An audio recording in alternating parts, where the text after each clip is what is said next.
یہ لے لیتے ہیں، یہ کہتی ہیں کہ یہ سر کے بال جو عورتوں کے اترتے ہیں یا بہت ہی بڑے ہو جاتے ہیں کٹوا لیتی ہیں، تو بعض اوقات یہ پھیری والے آتے ہیں گلیوں میں، ان کو یہ بال دینا کیسا ہے؟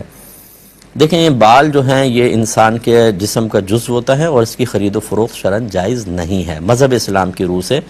یہ عورتیں اپنے بال کو نہیں بیچ سکتی ہیں، اور یہ چونکہ اگرچہ جسم سے ہٹ گیا ہے لیکن بال عورت کے ایک ستر میں ہی داخل ہوتے ہیں، کیونکہ سر کے حکم میں ہوتے ہیں اور سر کا چھپانا واجب ہوتا ہے، تو لہٰذا یہ اپنے بال کے غیر مرد کو دینا یا اس کی نگاہ پڑے یہ بھی مناسب نہیں ہے۔ اس لیے عورتوں کو کہا ہے کہ جو سر کے بال اترتے ہیں انہیں لپیٹ کر کسی ایسی جگہ ڈالیں کہ جہاں پر مردوں کی نگاہ نہ پڑے، دبا دیں، یا کم از کم ایسی جگہ کہ عام طور پہ نگاہ نہ پڑے۔ اور یہ آپ سے بال خریدتے ہیں، پھر یہ اس کو بیچ دیتے ہیں کسی اور جگہ، پھر وہاں سے یہ چائنا وغیرہ چلے جاتے ہیں، وہاں سے وگ تیار ہوتی ہیں اور پھر یہ پورے ورلڈ میں پہنچتی ہیں، تو اس طریقے سے آپ کے بال بہت دور تک پتہ نہیں کس کس کے پاس پہنچیں گے۔ اس لیے بہرحال یہ خرید و فروخت شرعاً جائز نہیں ہے۔